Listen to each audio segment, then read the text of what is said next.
प्रामाणिकपणाने उत्तर देतात, माझी त्याच्यावर शंका नाही. एक उदाहरण म्हणून सांगतो.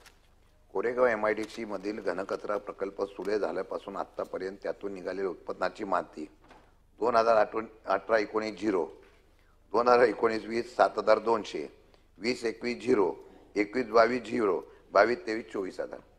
बिलं काढली 9-9-1-1-2-2-5-5 कोटीची. सभापती महोदय, मी हे नुसतं घनकचऱ्याचं सांगितलंय, पण डबल कामं, पूर्वीच्याच असलेल्या गटारवर त्याच्या परती ती झाकणं वगैरे, साधं मी बारकाईने सांगतो, म्हणजे बारकाई इन्व्हर्टर आणि बॅटरी सुद्धा खरेदी केली नव्हती. एका सामाजिक चळवळीतल्या कार्यकर्त्यांनी तक्रार केल्यानंतर 5 लाखाला सुद्धा सोडलेलं नाही.